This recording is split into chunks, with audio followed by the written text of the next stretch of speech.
Hello to all my people, and if you're watching live, check us out on YouTube or listening on your favorite podcast provider. You are most definitely my people. Welcome to another episode of Botched Spots and Cheer Shots. I am your host, a chef by trade, no mark by choice. I am the Will Gray, and joining me tonight on this magical carpet ride, uh, he's back, ladies and gentlemen. He's here, triumphant return to Rivet City Radio. It is our former partner in crime over at the Smackdraw Podcast Network. He is the host of The Rewind. It's our boy Kai Tai. Kai, how are you? What's up, Willard? Oh man, I'm so stoked to be here.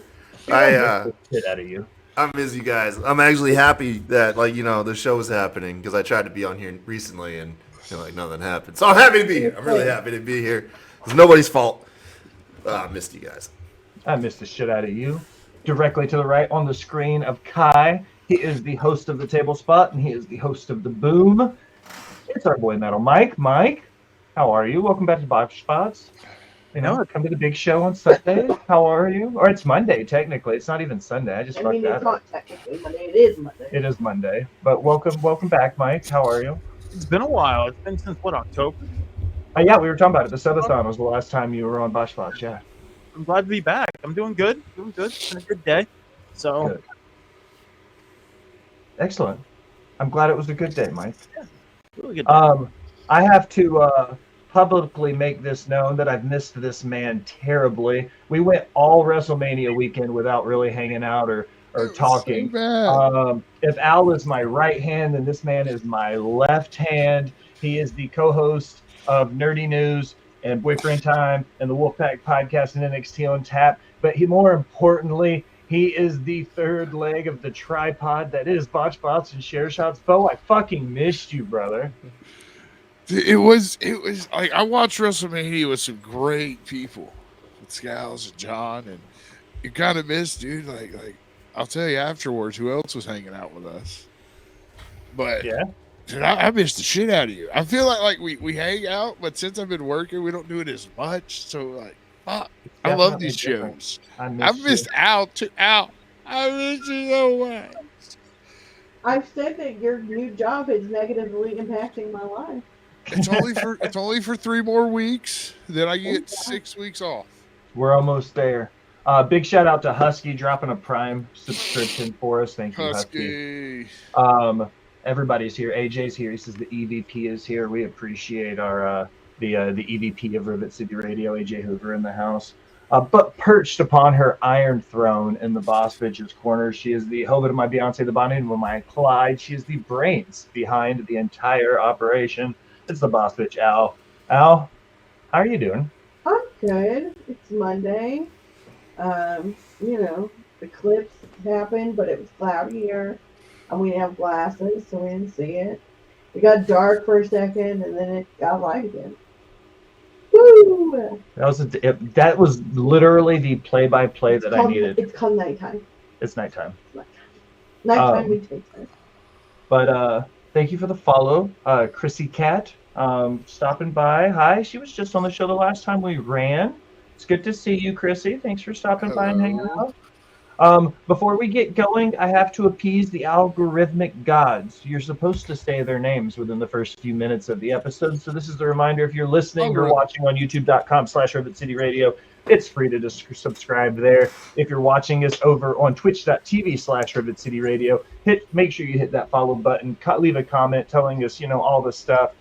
One of the most important, though, currently, we woke up today 93rd on the Apple Podcast rankings. That puts us 90 places behind Lee.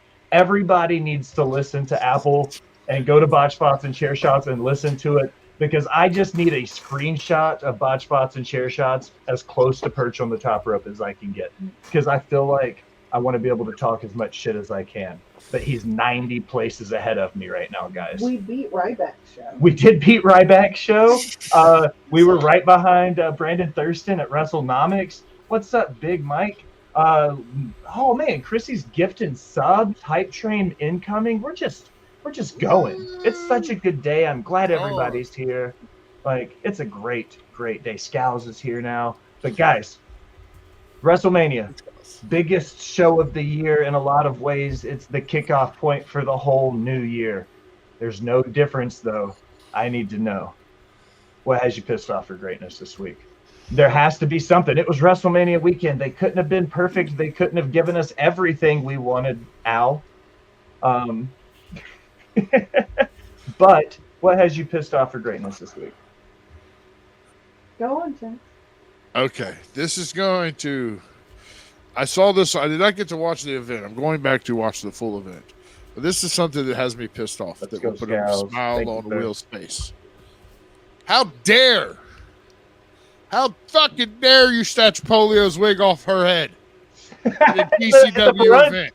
Yeah, That's it's a brunch. fucking rude. All right? How fucking dare you do that? Don't That pull was, a fucking female's wig. Don't pull her hair off her head. That's rude. That was a fantastic show. Fantastic show. Tyler Breeze wrestled at that show. Yeah. Yeah, Dirty Dango made a comeback at the Big Gay Brunch on Saturday morning. I'm gonna be honest, man. Like GCW, the collective, all 9 shows or whatever it was, they didn't bring in 150,000 people or whatever WrestleMania did, but man, they put on some fantastic fucking wrestling in those 4 days. It wasn't WrestleMania big, but it was still fucking amazing wrestling.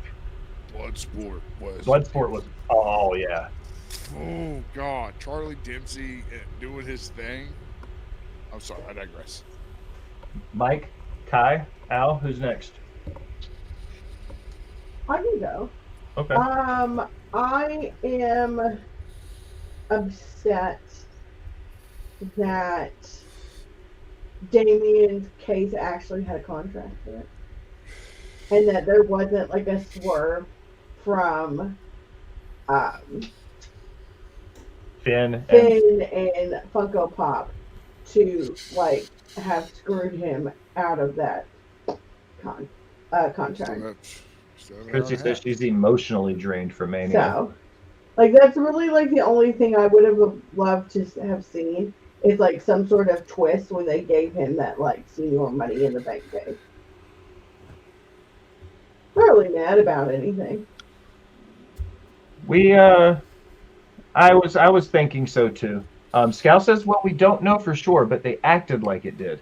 So there could still be some shadiness happen with it, I guess. I mean, he has the belt, so like.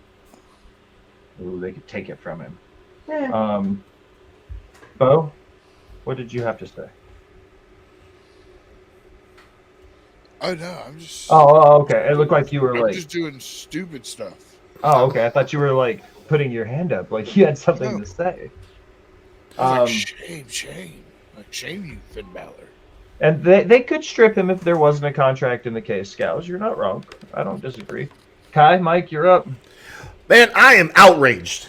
Will, I know I bring Will. I bring the positivity normally, but I am appalled. My expectations were completely dropped.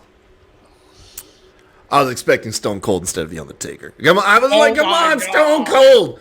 It's Stone Cold and The Rock. All right, but They said like he had a. I don't care what they said, Allison. I don't care. Okay, I don't. It was supposed to be Stone Cold and The Rock in the middle, and then instead you had Undertaker in there, and he gave him like half a choke slam. I guess that's okay, but should have been a fucking stunner. They All right, couldn't make fucking Stone Cold stunner. schedule work. I don't care. I don't care. Like I don't give me the why. Don't give me the why. I'm dealing with what was, and Stone Cold wasn't there, and I'm outraged. Do you think this leads into a Rock Undertaker match? Fuck no. This is the Zero. one time in wrestling. Never. Just We have a never better say chance never. of a 3 times in a lifetime, He's a gonna be thrice on in a bed- lifetime match with Cena and The Rock. He's gonna be on bed rest for a week after that one week. Guys, like straight up. No. No. Well, Mike, that's to you, bud. Yeah. Mine is pretty much the experience that I had this weekend. I went to the World itself, and I will say this: I went to Access back when 35 was in New York, and Access back then was better. There was lines for everything this year, opposed to when I went to Access in 35, where you were just able to walk through and experience everything. I know this is the first one, so I'm sure as the years go on, What's up, they're Walla? gonna probably, listen to people on their experiences and make it better. But even though it was still cool to experience, to see things, seeing like the Bray Wyatt stuff, and still being able to see superstars like CM Punk doing a talk show, and seeing Dominic Mysterio, and even just seeing the superstars without having the opportunity of meeting them. It was cool. So they do have to definitely make that experience a little better, but it was cool for what I experienced at the same time. Cody is on the bookcase now. He finished his Cody's story. on the bookcase between the world title and the NWA, baby. Because now he's held both of them, right, Bo? Yes, All he right. has. All right, mine is a much broader stroke in this capacity. The okay? best kind of stroke. My favorite stroke are the broad ones when you're involved, Kai. It seems to me that in this time of feasting, where we should be giving thanks for everything the pro wrestling world gave us in the form of collective, in the form of WrestleMania, in the form of all the experience happening around the event, the fact that AEW has had great momentum. As wrestling fans, we need to be appreciating all of these wins. And then I wake up this morning, and I'm gonna piggyback off of something Kevin said, because he used the R-Truth line. And when I signed on the internet today, like, I was really hyped, and then I signed on and I saw all the discourse in wrestling, and I was like, man, that's on me. I should have just waited until the show and not looked, because I feel like no matter what, you can't make people happy anymore. You know what I mean? You just can't make people happy. And it's not about making everybody happy. I understand you can never make everybody happy. But why does the IWC feel the need to suck the air out of the room every single time something cool happens? Well, that's just that part of the internet's job. That part of the internet is always going to exist, and it's Fair. always going to be present. It's the best way to put it is it's just disingenuous. It's not genuine. It's not said there with actual intent. They're not being honest. That's what they're there to do. So, yeah. Adrenaline in my soul. I feel Something cold in my Oh soul. Lord. I feel like Twitter is fairly toxic, but I think TikTok is by far. And Kyle, you're not really like on the ticky tackies like this. How But fucking old are you? You want that tic tac stuff over there doing You're the on dances? the TikTok and doing the and here's the dances. thing, like the people on TikTok That's my dance. are literally the most toxic, horrifying assholes in the depths of the shitty internet. Like, God bless. Keep going, Allison. I need you to keep going. You know why? Why?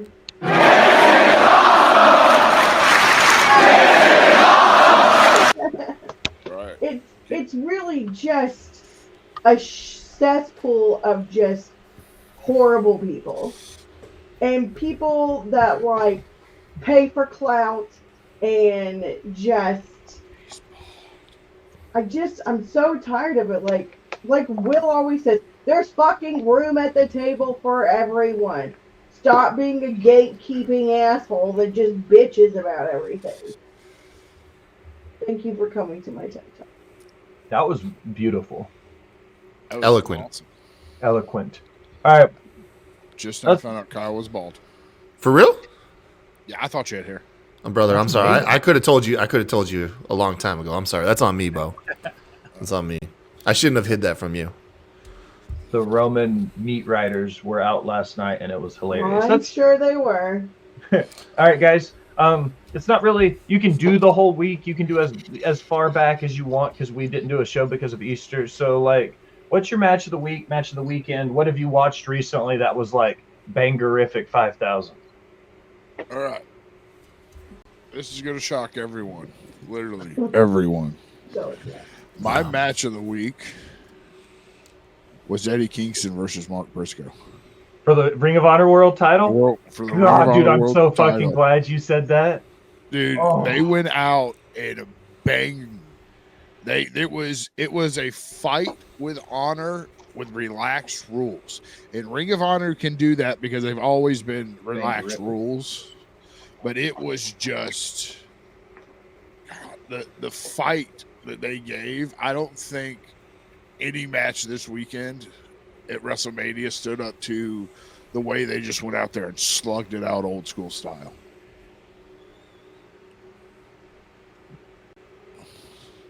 I didn't pick it, but I had a feeling that it was going to be on your list. Scal says Sammy Gunther for him. One of the three of you got to go. I always go last. I'm gonna go with the 6-pack tag match. The ladder match? Yeah, because honestly, like, that was really freaking good. I'm so happy they split those titles. Yeah, Like, dude. Thank you. And I'm even more happy that Team Awesome Truth won the fucking titles. I'm sure they will snatch them from them real fucking soon because they hate us.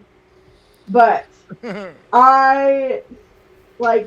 to me was like the best, like, most deserved win of the weekend. And that's what I'm gonna say. AJ says his is Becky Rhea. Wallop says, just want to jump in here quickly, say we hope everyone in the chat and on the pod enjoyed Mania weekend. To me, Ryland, this is one of the best Manias in a very long time, in-ring wise. We got to record this week's sports, but thanks for everybody from Love Everyone, and we can check Will out on this month's Wisley Chrism. Have a wonderful show, guys. Love you, Ryland. He's one of our favorite Canadians. He's well-spoken, and he's a lot of fun to hang out with. Make sure you're following Wallop Media. No free shout-outs. Where'd it go? There it is. No free shout-outs.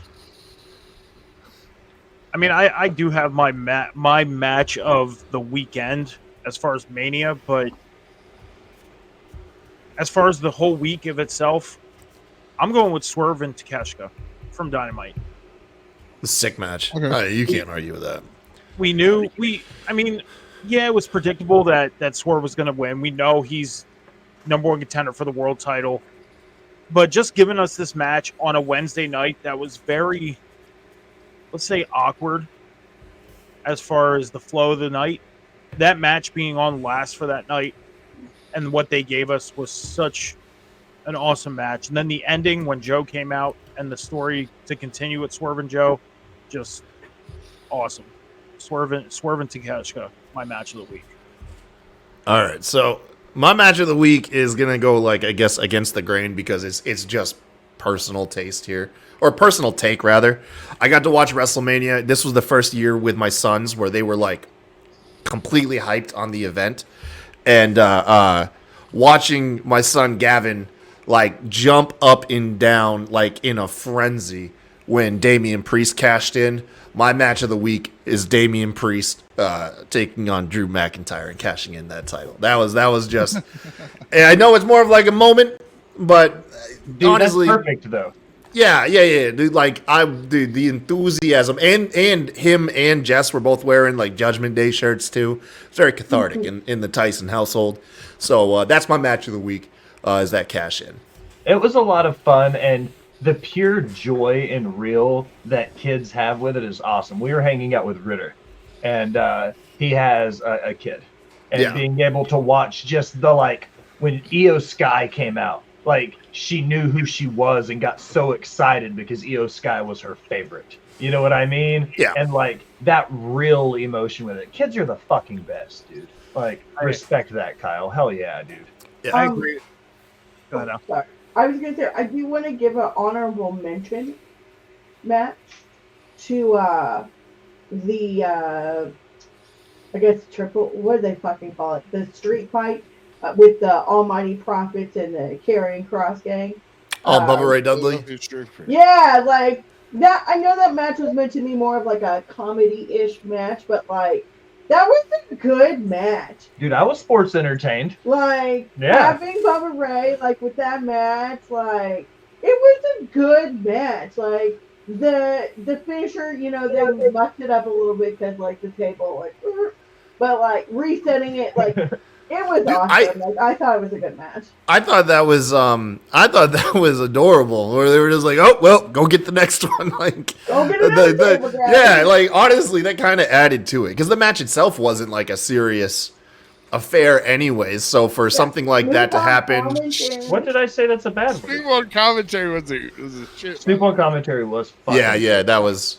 Yeah. I also Snoop killed it. Appreciate the fact that like Montez like went with the audible and he didn't let Carrie, it wasn't Karen, was it Karen or whoever it was, he didn't let whoever it was just like lay there. He like, you know, went and like kicked him some. So and they beat the fucking piss out of him. Yeah. Jesus Christ! Yeah, he did. He got hit in the dick.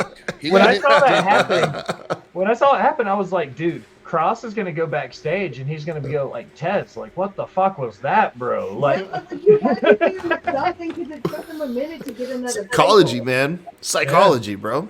You can tell Snoop was high. I mean, that was understood. I watched a thing yesterday with him, and he was discussing this. And this is gonna sound ridiculous to anybody who smokes reefer in any amounts.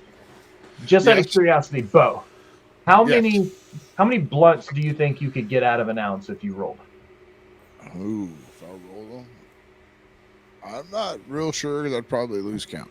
We're doing math now, bro. Come on. 28. So 28. So like, he did 6 blunts to 1 ounce. Holy fuck! Yeah, for one interview.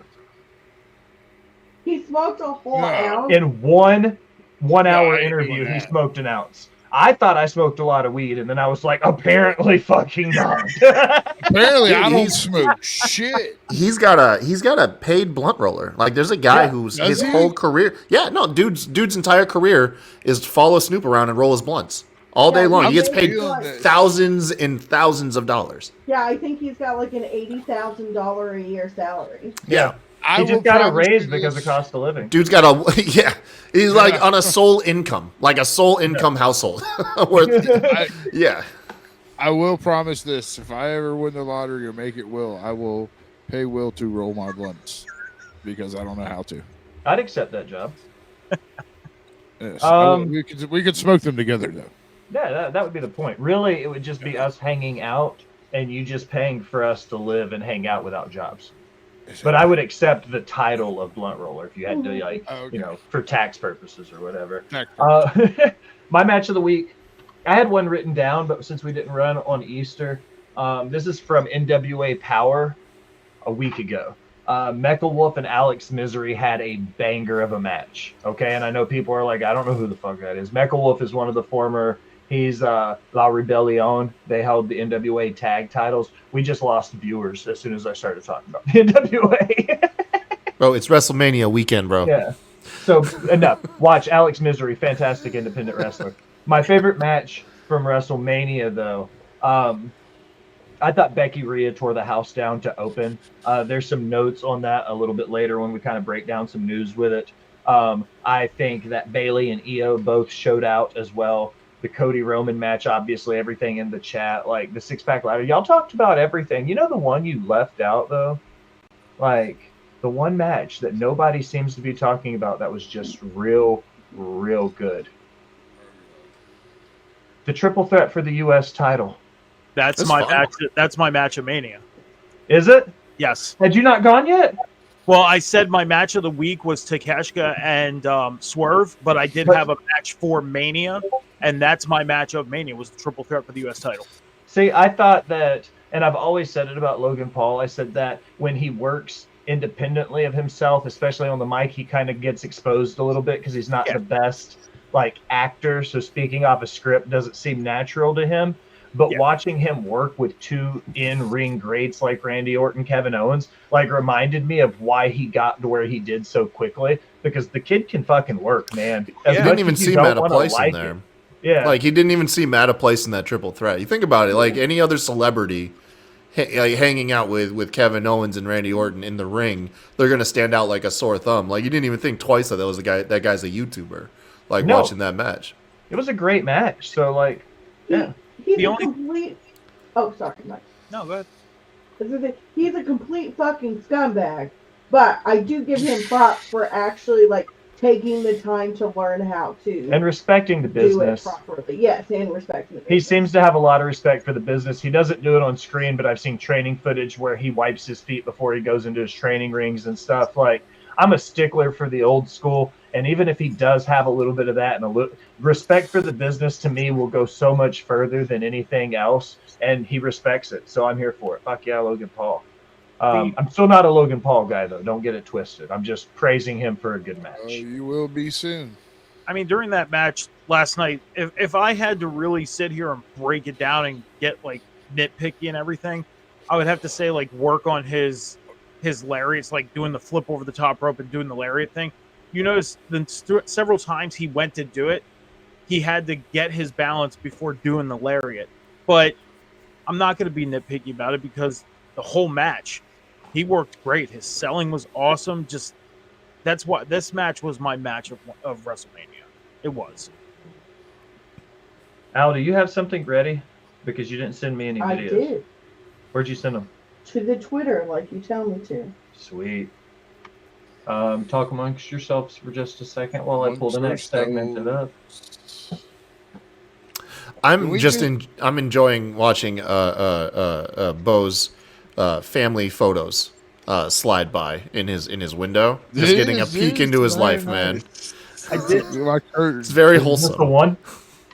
Huh? Is it just that I one? did want to add Okay. into the conversation really quick when you guys were saying about like kids are awesome nowadays when it comes to anything like wrestling.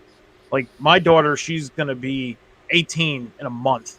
I tried to get her into wrestling. The past couple of years, she has watched just Logan Paul matches with me.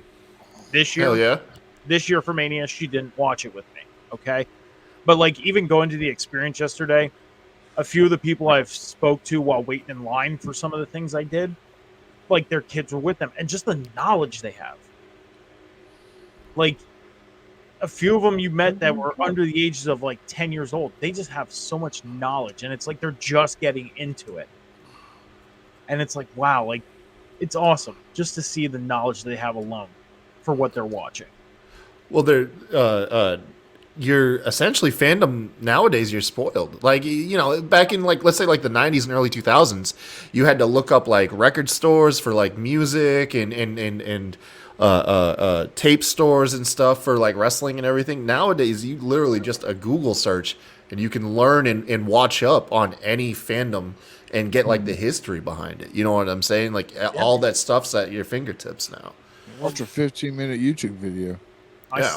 my 7-year-old nephew is always on YouTube watching gamers game Minecraft and Fortnite, and he comes to me and like, can you show me how to play this game? He does not have a Twitter, Scouse. I can answer that for him. He AJ, has I'm one right that he there with you, uses. bro. I don't ever want to hear the phrase like after tonight. I don't ever want to hear the phrase finish the story anymore. True. Did you Like see- I look. I I don't want love to hear what. I love the story and everything, but I'm Hey, so happy for that phrase to be What? done. What did Did you you- say? Did you see the new shirt? Well, The new Yeah, I shirt. saw it. You the story. I'm gonna be honest. I'm rolling Al's intro now. okay.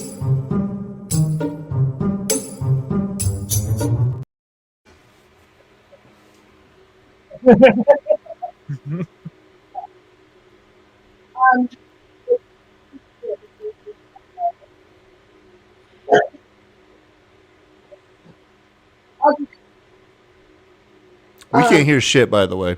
Like, Okay, I thought it might have been my headphones. no, we can't hear Allison at all. Hello? There we go. Yeah. There Okay. you go. Okay, so this was put out on April Fool's Day. However, uh, it was not taken back. There was no April Fool's said with it. The next day, he didn't take it down. He hasn't said anything else about it. It's just there. So, maybe it's true. Give me a second so I can scroll to it.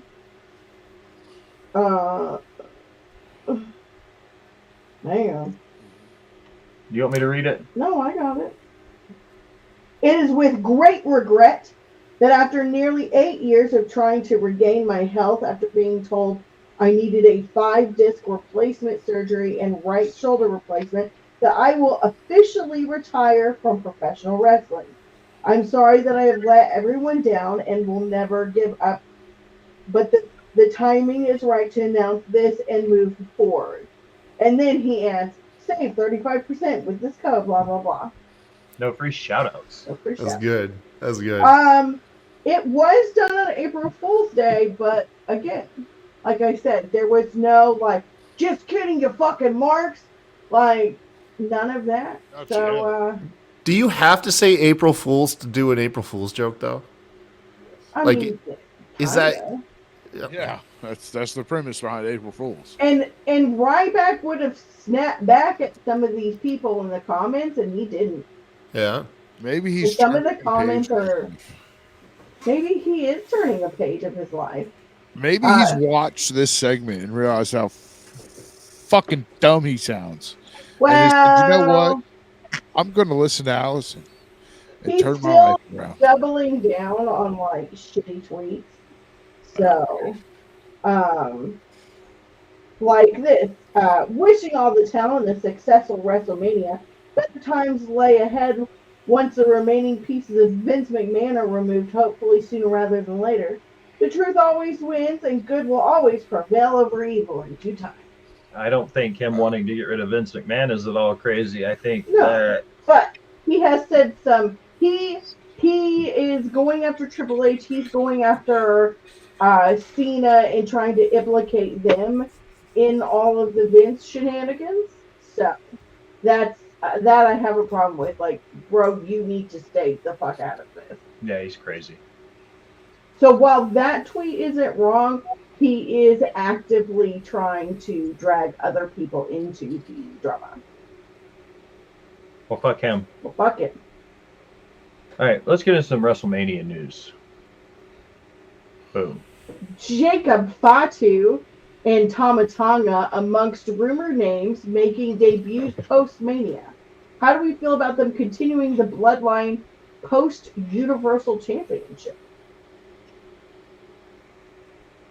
Somebody's got to talk. I mean, even after last night, I feel like this story's not over. I mean, just like Jimmy and Jay, I don't think that was the only match we're getting from them. I think them alone, they're going to continue. But there's always that talk of, could we see Rock and Roman at some point? We could. I'm hoping as a fan, me personally, I'm hoping it's not one of those things that we drag it out until next year at Mania. I think the sweet spot would be SummerSlam. And especially if you're going to bring in new members to be a part of this group, of the Bloodline. But I don't think the Bloodline story's over. I think it's far from over, even though there's no championships. And I've enjoyed it up to this point. So I'm ready to see what else they got for us post Universal Championship.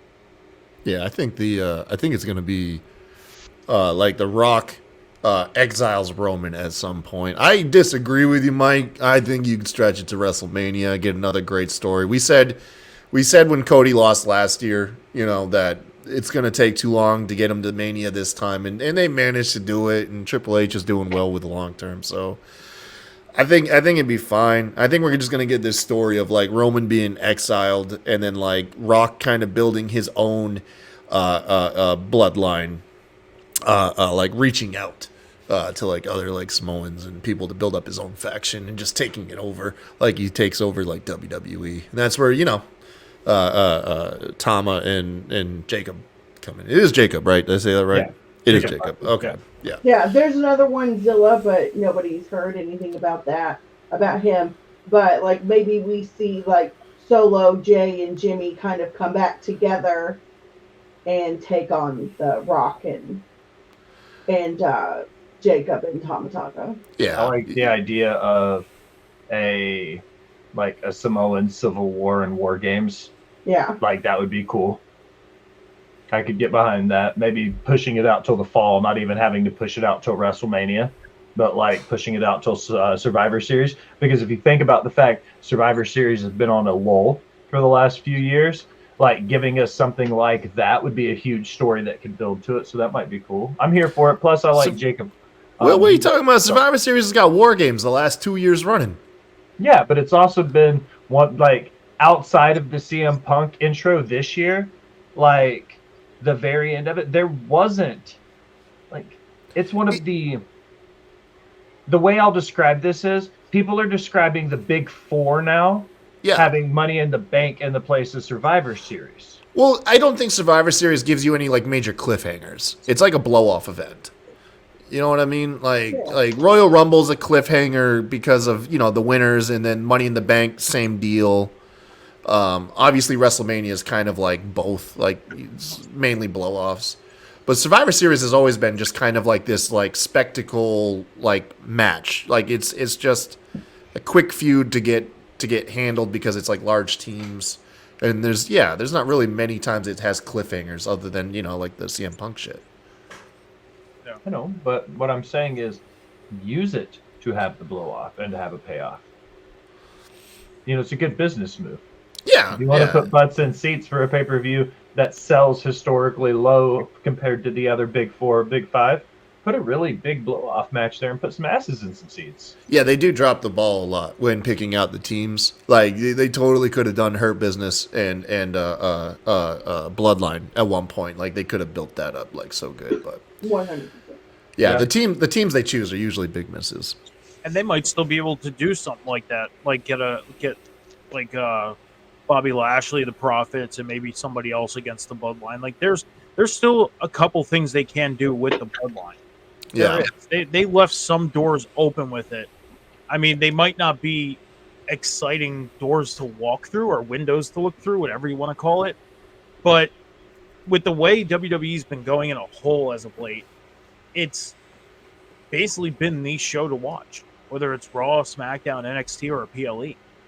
Oh, I You're think waiting. Go ahead. Oh no, sorry. I thought you were done. Go. You continue. I was just saying, like, they're basically the show to watch nowadays. That's basically what I was ending with. Like, I think that, like, everybody's got bloodline fatigue right now. And Hell, speak for yourself. I am in this sucker, man. I can't wait to see what's next. but I'm ready for something different. You know what I mean? Like, I think fatigue in, like, what we've been doing for the last... So now that Roman's, like... Well, last night we got something pretty big and pretty different. Well, no, I know. That's why I'm saying, like, moving forward, I think, this is the rejuvenation of some bloodline stuff that we need. But I also think it's time for this story to take a slight bit of a back seat and let some other stories shine. Because the bloodline story has monopolized 70% of the TV time for the last 3 years. Well, I have a quick question. Definitely the last two. Well, I have a quick question for you. With what you were explaining, were you pretty much getting to, like, The Rock having his own side of the bloodline and Roman having his own side of the bloodline? As far as Civil War? Uh-huh. That was pretty much... Yeah. Yeah, they're not going to be, like, in the title scene. You know what I mean? No. They don't need to be. Yeah, exactly. They're not going to be... Maybe, like a rematch for, like, Backlash or, like, SummerSlam, but... They're going to have, like, their own side story. I believe that they'll have the sense to know that you can tell a great story without being, like around the world title. I think, is that what you're trying to get at, Allison? Is, like, just break the world title free? No, so with the bloodline, with everything that's been going on with Cody and Roman and The Rock, like it literally has monopolized TV time. We get What do you mean by that? Okay, so we get super long promos at the beginning of each show from the people involved in the story.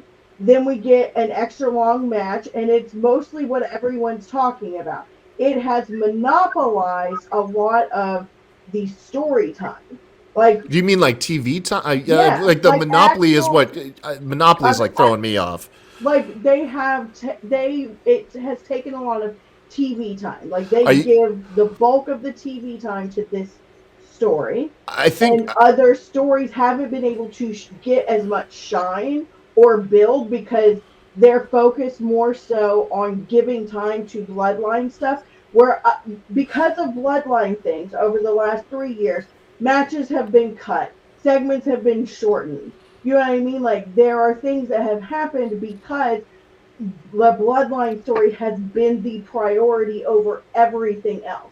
well, So, it's been the most entertaining and engrossing and long-term but book story other out of stories everything. could have been still entertaining too, but we didn't get a lot of the things that we could have gotten with some of the other stories because The Rock went 20 minutes over on his promo. He's the or fucking whatever. Rock. You do a whole show, one-man show with the Rock. Like, I mean, you only get him for a couple months. Wrestling's 365, 12 months a year, 365 days.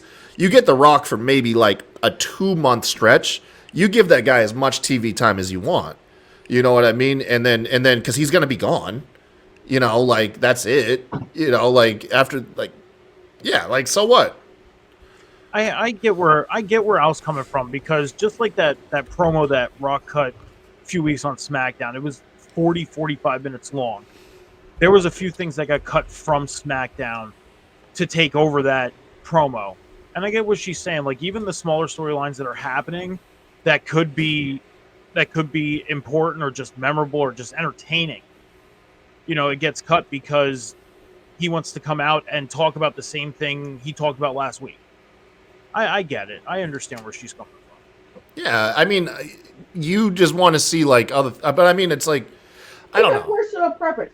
I would like to see some other things outside of this story. Get the longest, like instead of the Bloodline segment always being the longest segment on a show, let a different segment have overrun by 20 minutes, and then maybe the Bloodline get the typical 5 to 10. Yes. I got you. Like don't take it away, but let's shift some of the priority to some other things that could be big. Like a lot of the Judgment Day things have been put on the are not as big as they could have been because all the shine's been given to the Bloodline.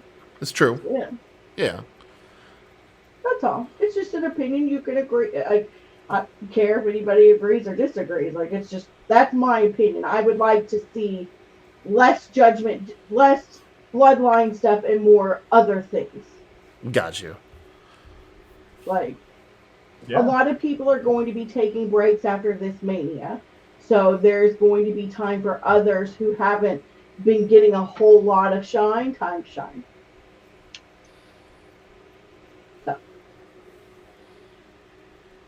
And they are on different shows. LOL. JD doesn't get cut because of the Bloodline. The Bloodline has been on both shows. So, because Cody is definitely on Raw with the Judgment Day, so that is not factual, gals. Love you to pieces, but no, sir. Yes. Well, I mean, if there was any example of people getting their stuff cut, it shouldn't be Judgment Day because they're easily the second most featured Judgment Day is an example. It's just the first one that came to mind. They hyped up that story for a super, super long time, and then it's kind of dwindled back a little bit to push up Bloodline. It was just an example. There's a piece of low-hanging fruit right here from the show you were just watching, because you could use the example of them stringing Montez Ford along with that Elimination Chamber show out, and then doing things like calling him out to SmackDowns when he's a Raw talent at the time, and then cutting his segments when they fly him out. Oh. and then just cutting Yeah, him off that was TV. on Like, their, it's right their there. reality show. Yeah. That Like, was that's weird. A perfect example. Weren't the Street Profits like heel? And what happened there? There by was the this way? weird push at that point where they were saying Montez was going to turn heel and break away from Dawkins, and that never ended up They happening. squashed it. Yeah, they squashed the whole idea of him making a singles run instead, and now they're paired with Lashley, which is awesome.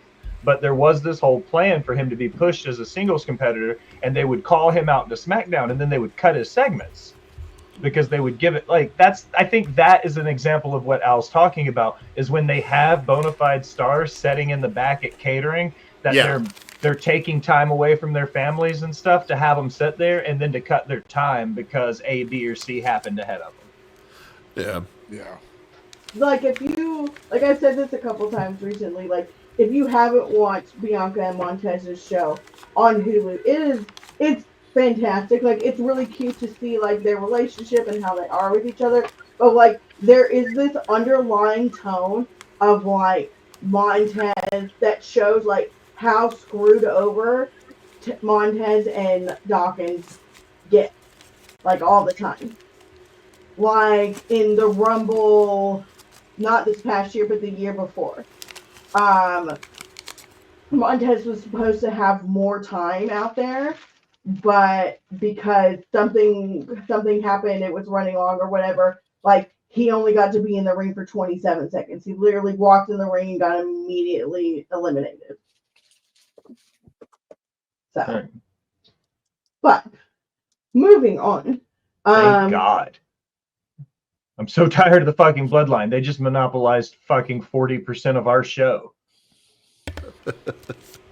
Anyways, Cody Rhodes filed for a new trademark on the phrase "the Renaissance era." Oh, what? The Renaissance era. Well, that's different. What makes no sense, Scouse? No, he said that makes more sense. Like what I was saying about like what happened to the Street Profits. Got you.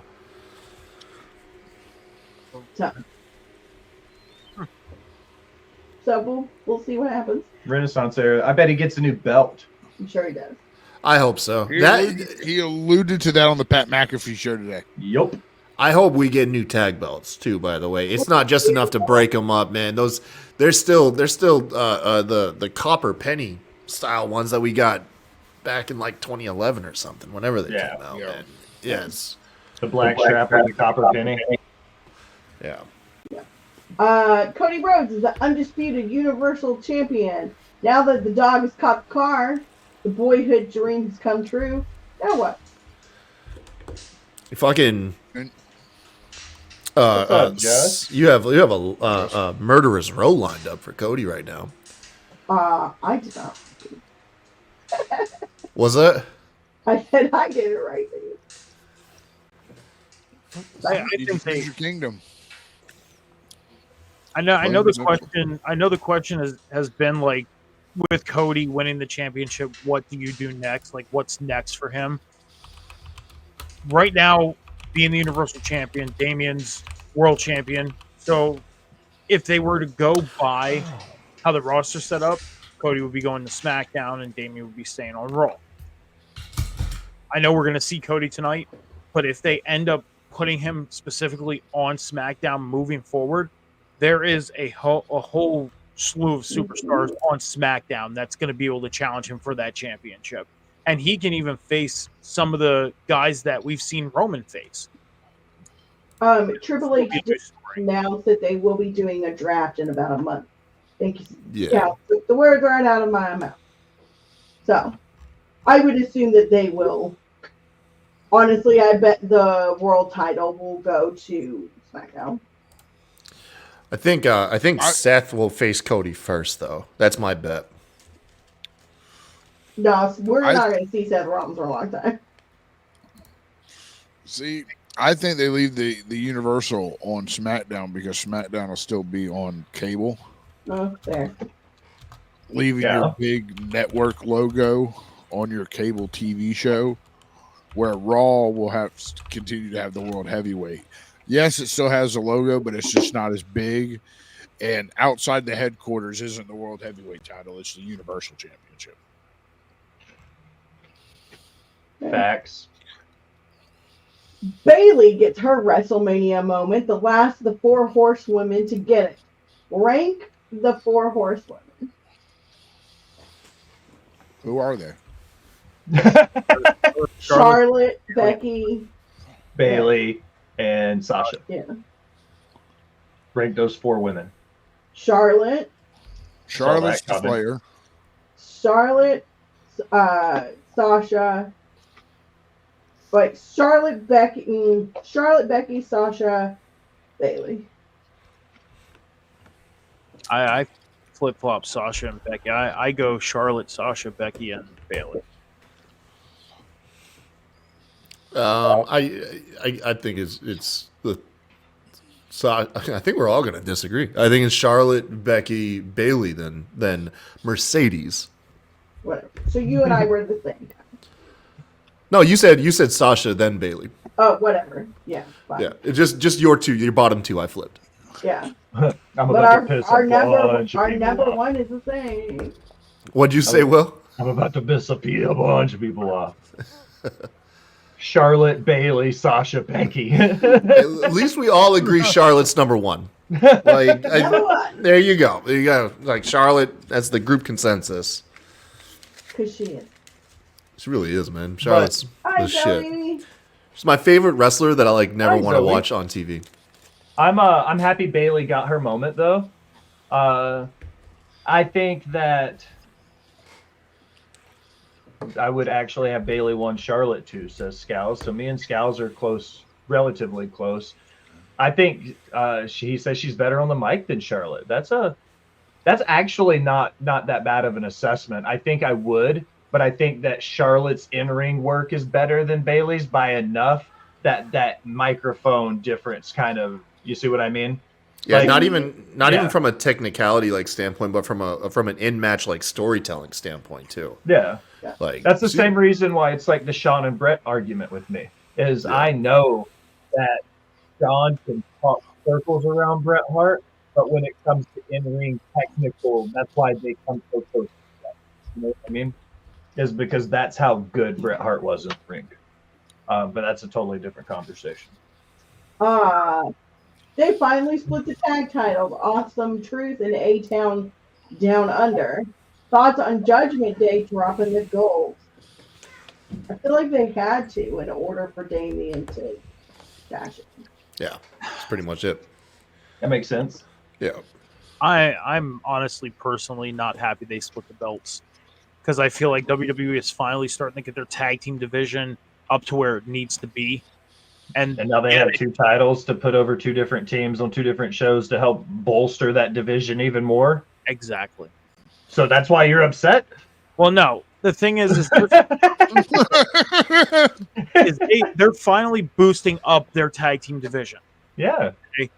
And having the tag team champions work both shows, it worked perfectly because we can see the tag teams can be that one division where, people had the problem, Judgment Day was on Raw, so they were defending a lot on Raw to Raw tag teams.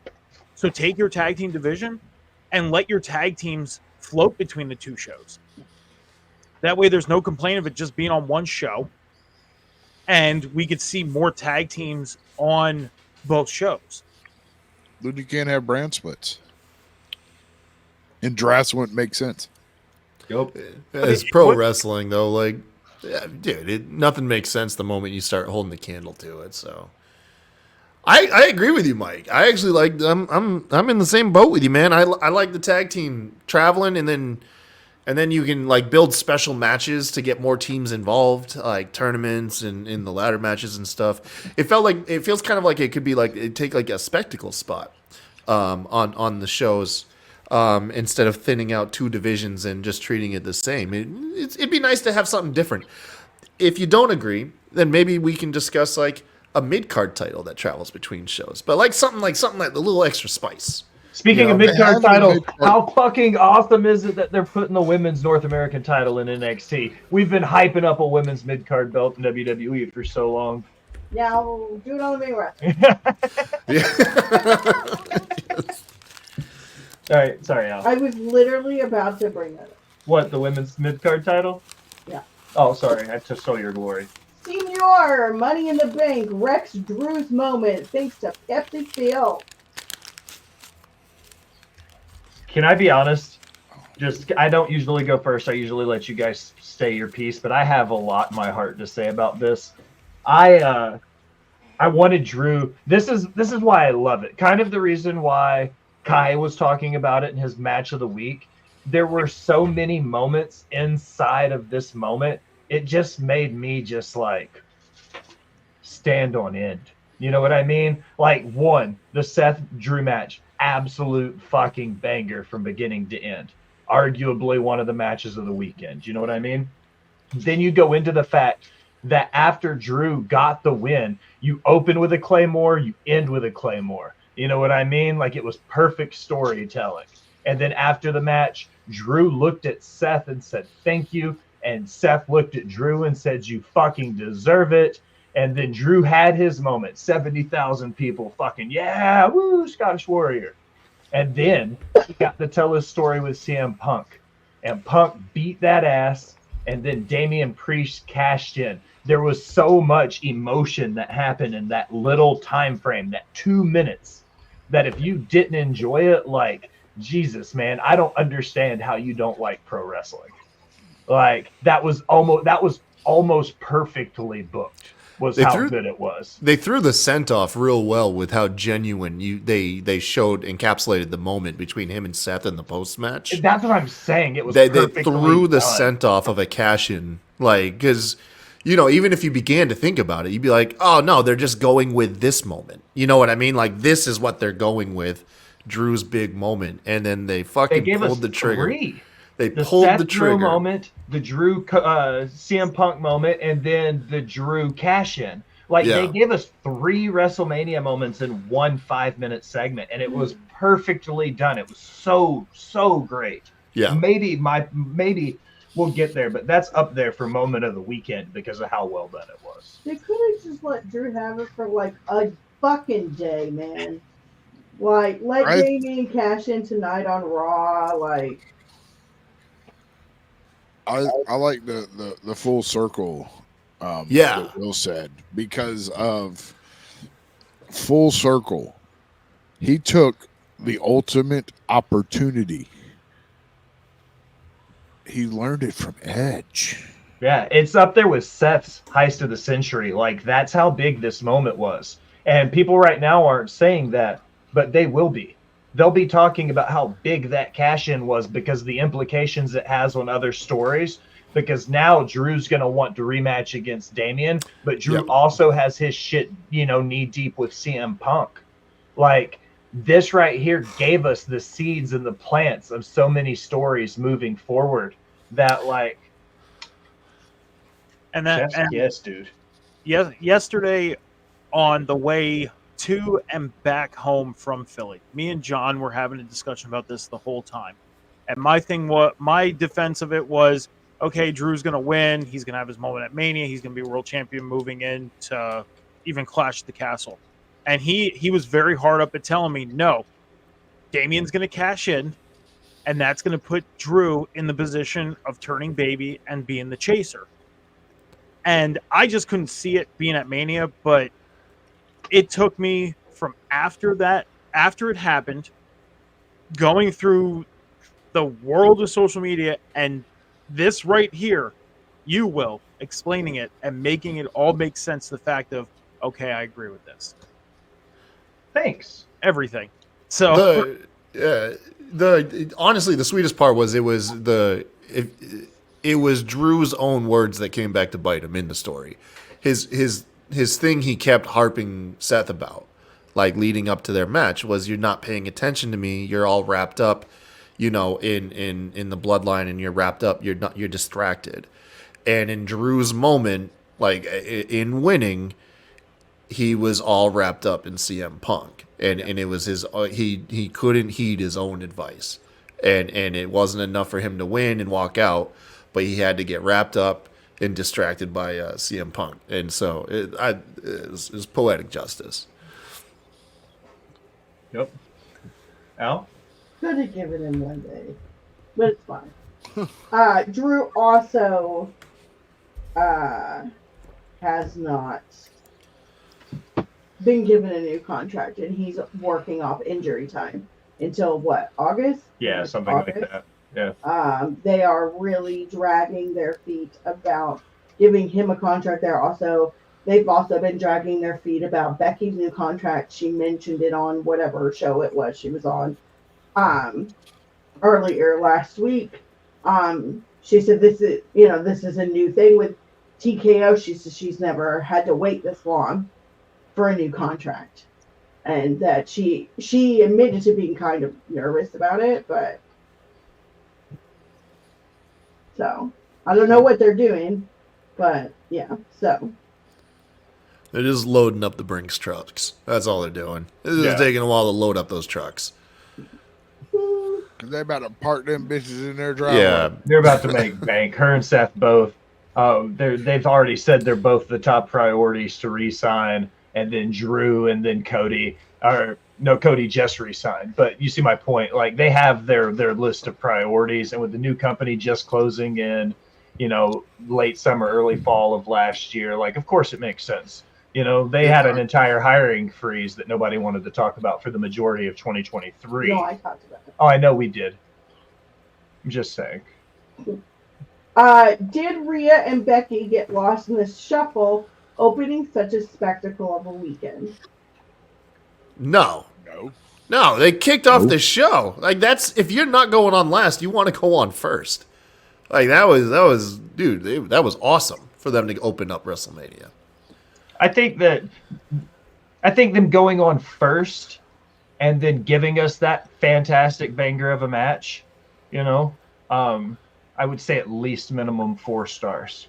Like, it was that good. Like, it was a great match, not a great women's match, a great wrestling match. I think it was a bright moment, and then there was a bright moment, a bright moment, a bright moment, a bright moment, and then it was just 2 days worth of bangers. I guess what I was thinking when I wrote that headline was, do you guys think maybe going on first could have hurt the shine they did get because they were first without it being later in the weekend, or, in the position Io and Bayley were? And I'm not taking away, because a lot of people are under the impression, and I was too for a long time, that Io and Bayley should have main evented night 1. You know what I mean?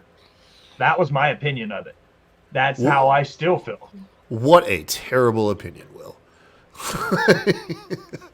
I don't think interjecting a tag match takes away. It should supersede 30 years of history by saying the winner of the Royal Rumble gets a main event spot in WrestleMania, and saying that every match at WrestleMania is a main event. Everybody knows that's bullshit. Is it a main event spot, or is it a world title match? I'm genuine. I'm being genuine. Like, they have what's the recently wording? started rewording it because of it.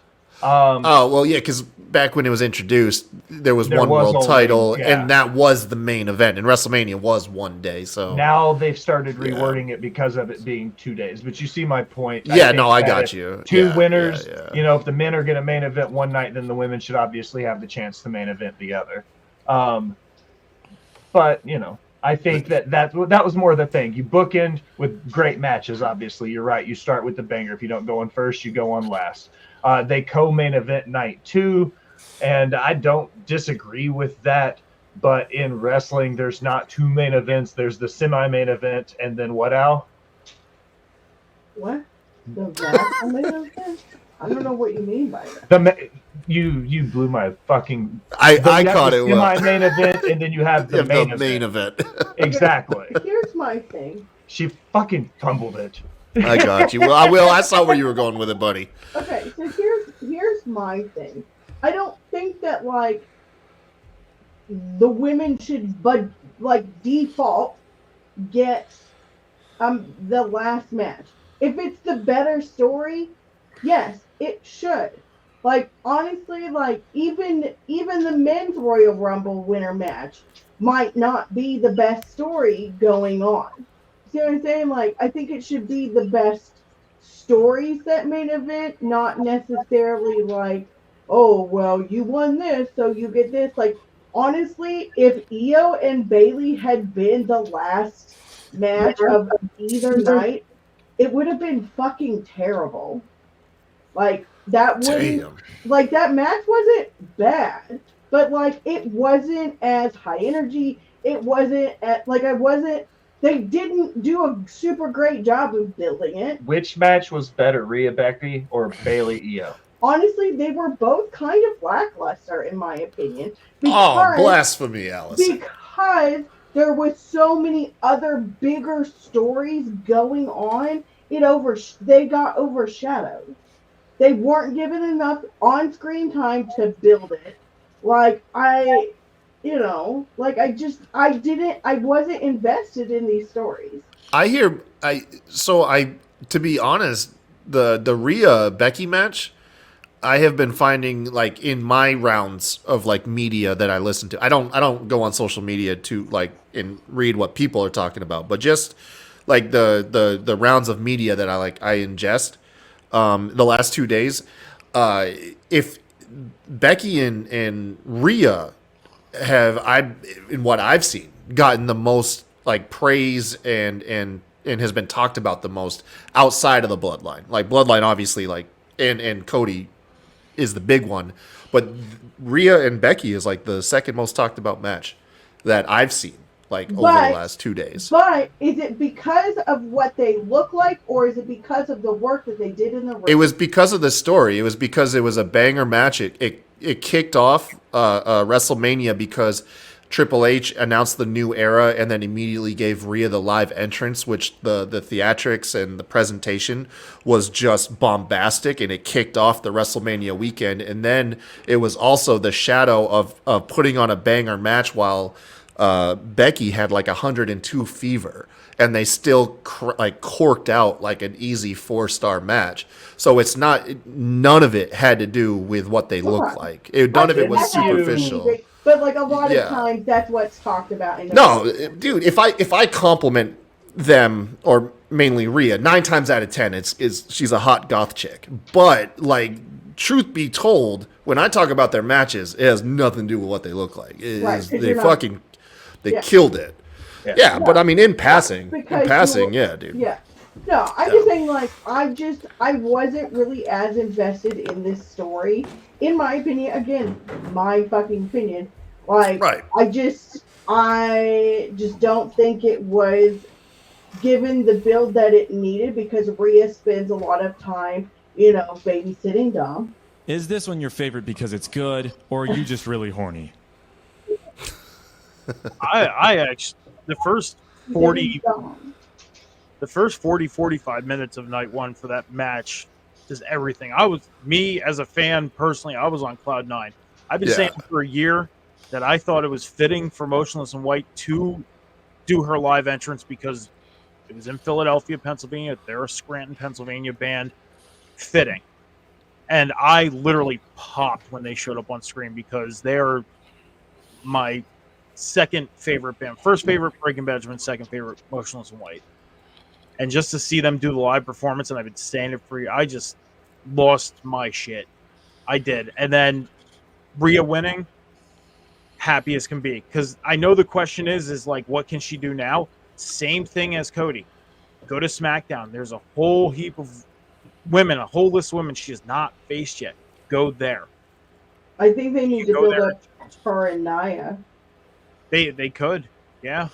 They can do that. But yeah, I have so much more to say about this, but yeah, I was just like on cloud 9 as a fan for this. And the backlash, the other thing too is I've seen a lot of backlash about like their live performance. I've seen them 9 times. They are amazing live. The thing is they don't play big stadiums like that. They're used to playing 20,000 seat arenas or less, or club shows, and they don't use backtracking when they play live. Where they were playing with the recorded version of that song is something they don't do. So it sounded a little different. Yeah, it may not have been perfect, but I thought it was still a great performance. That and their system, their PA system, is not set up for vocaling. It's set up for announcing and talking, and they don't take the route even when they're like. It takes a lot. Like these people that are singing at Mania are doing that shit raw. Yeah. As somebody, There's if you go out and watch live music, anyways, I think you get used to the concept that the live performances aren't going to always, or even oftentimes, sound like the studio version, anyways. Unless you're Tiny Tim, the best ukulele player ever. Tim. So to wrap up, what was everybody's favorite moment of the weekend? Rhea Ripley's titties. I'm sorry, Allison. Well played, sir. Well played. I know this is so just generic to say. My favorite emotional moment, obviously, Cody winning. We got 2 years of a story that came to an end. 3 years of Roman being champion came to an end. I'm not afraid to admit, a 37 turning 38-year-old grown man. I cried. I shed tears.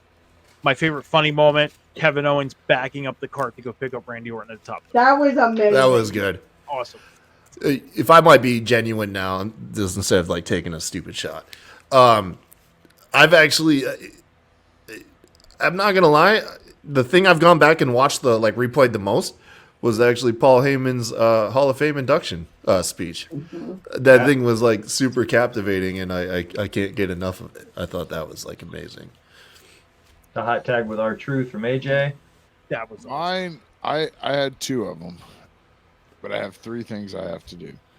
One of my favorite moments of WrestleMania was watching Brandy Rhodes walk out next to Cody, and that crowd erupt. Yeah, that was a classy move. Well, I need to ask if I can hit the button. Yeah.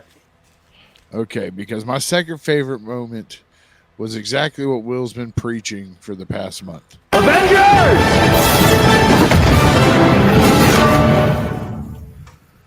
That is fucking loud. Oh. So loud. The Avengers assembling. The Avengers assembling with like the Cena and sorry, Kyle, the swerve of Taker. Yeah. I was I'm sitting there and I was one of those. I bought into the tweet at 316, the Roman at whatever 316 days. Like the Philadelphia last time it was here, it was Stone Cold in The Rock. Yeah. But when that dong hit, I went, holy shit! Like I was a kid again. Well, even the little things, like you said, Jax, with the whole thing of even the little things like putting out Philly 316 shirts. Well, Just even merch alone. Yeah, they do that everywhere, though. They had Nashville 316 shirts for SummerSlam. They also do Raleigh it for 316. They also do it for every Raw and SmackDown. Yeah. I'm grabbing a Jacksonville one next time they come. But there is one little thing I don't think a lot of people noticed. Roman was doing his last interview over the weekend. He said one thing. He predicted his own demise. He goes, "I have the key to the kingdom." Nah, no, you don't, there, sir. That's good writing because it's up there with him. I'll be your shield, Cody, and then dun dun dun dun dun. Yeah, all of it. Crazy. Again, it was as good as the Money in the Bank cash-in. Was that culmination? I said it was going to be a hat on a hat on a hat on a hat on a hat, and it was almost timed like the Rumble. Jimmy, Jay, The Rock, Cena, Undertaker. You know what I mean? It was timed and shot perfectly. You forgot Seth. And Seth, but you get my point. Like, here's another way they swerved everybody. They showed Taker for the people in the live audience. They showed Taker in his box, in his suite at the beginning of the show.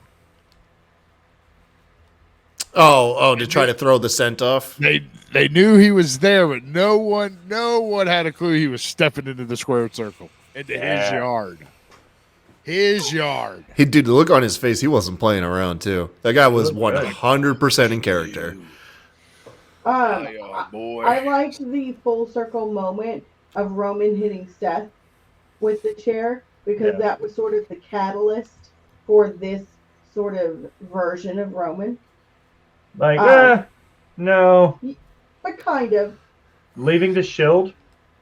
Because between the Shield and now it was the big dog. So, like, it was, I guess it was the being catalyst. on his own. Correct. Yeah. Oh, that is good. Look at you with the big brain. Yeah. Taker's always had some, and a lot of people said Taker didn't fit into it. Taker's always had the beef with the bloodline and Roman. Yeah. When Roman and him did the whole, this is my yard, and this, I'm the big dog now. And so there's always been that heat. There's always been that on-screen heat between Taker and Roman. So I don't think, and I don't remember the gentleman's name, but he was mentioned in the Bray documentary. The writer that used to write for Marvel, who now does for WWE. I don't think that man's getting the credit he's doing because he's so used to these little subtle details that it's like a Marvel and a Star Wars fan. We notice, and now you're getting to see it happen in wrestling where they're just sprinkling little strands of the story to make you have to basically pay attention and watch. Was a no contest, Cal. You're right. Uh, But Scal said that Seth was the last person to beat him. Shane and Drew. One quick last little thing, and I no discussion on this. I just want you to give me a name. Who does Paul Heyman go to now? Ooh. Who's the next Paul Heyman guy? Punk. Yeah, I think it's hard to say. It's hard to picture him without Roman. Like, for him to leave Roman, but yeah, Scal I would said think Braun. Punk. I would think Punk. Braun's a great pick. Braun Breaker, CM Punk. This is something that you like. It's going to be a stretch, but think about it. He's never had a Paul Heyman gal. Think about putting him with somebody like EO who needs a mouthpiece. You know what I mean? Like Jade Carhill. Yeah, somebody like that. Jade, honestly. You know what I Jade mean? would be pretty gnarly. Yeah. Give it to somebody like Jade or EO, somebody who needs the mouthpiece and needs the help. That would and could have been Ronda. What's up, Jose? Thanks for the follow. Could have been Ronda. That would have been, dude. Yeah. We'd be looking, dude. The history would be so different, so different That bitch if he had close. gotten Ronda under his wing. For sure. I think he's still embedded with the bloodline and see where that story goes. I think he's stuck with Roman for a little bit yet. Yeah. Guys, we made it. We did it. Where'd we go? We get to land the plane and go home. Kyle, plug yourself live on air in front of all these people, or at least the handful that are watching us still. Hey, twitch.tv/SmackDraw. Thursday nights, me and RN are going to talk about like wrestling and dad shit. So just tune in. Also photography. I do photography now. You can It's check out so that shit good. on It was real good. yeah. Thank you guys. Thank you. Yeah, Thursday nights, 9:30. Twitch.tv/SmackDraw. YouTube.com/SmackDraw podcast. That's pretty much it. I don't really do much social media. If you DM me, that's it. But yeah, I appreciate it. Mike. All across the socials, X, Instagram, TikTok, Twitch, Metal Mike 714, and you catch me back here on the network later on tonight for the table spot. Got a big show planned for tonight. We're going to be recapping both nights of WrestleMania. We're going to be recapping Raw. Huge show planned for tonight. So we'll be back live on air at 11:10 p.m. Eastern Standard Time tonight after Raw. Bo. I'll make it short and sweet. You can find me here every Sunday for Botched Spots and Chair Shots. Follow me on Twitter, Jaxbo2020. Hit the link tree. You can find all the stuff to my shenanigans. I stole that from Will because it's so much easier than coming up with my own skit. So, yeah, do that. Al. You can find me on TikTok, Instagram, and Twitter at JustAGirl918. That's really all I got today. Follow us anywhere you do anything on the internet. Facebook, Instagram, iHeartRadio, Spotify, Google. You have all the options. If you check the links in the Discord, if you check the links in the bio, you have a Discord link. Takes you to all the hosts and producers of Rivet City Radio and Off the Top Media. Right below it's your merch link for Botched Spots and Chair Shots and Off the Top Media with my spread shirt. The two most important things being, one, Amazon Prime. If you have a Prime Gaming subscription, you can give it to anybody That's us. That's Creation World. That's the Smack Raw podcast or Elite Showcase. Anybody, give it to all my friends because Jeff Bezos has too much money. The Patreon is the lifeblood of Rivet City Radio. You get exclusive shows, ad-free playback, the Up and Smoke Cinema Club. You get watch-alongs, the Delicious as Fuck Cookbook, all the articles, all the news, all the blogs. Fuck it, tons of stuff. Guys, anything for the class before I talk real fast? I love hanging out with you guys. I love really you do. guys. Sorry I disagree with you so much, but I do love hanging out with you. The best part about it is we're adults, and we still love you even if we disagree. Thank you for the follow, Valkyron. Jax, push Thank my you. favorite button. Oh, you have two favorite buttons, but I think you mean. No, the.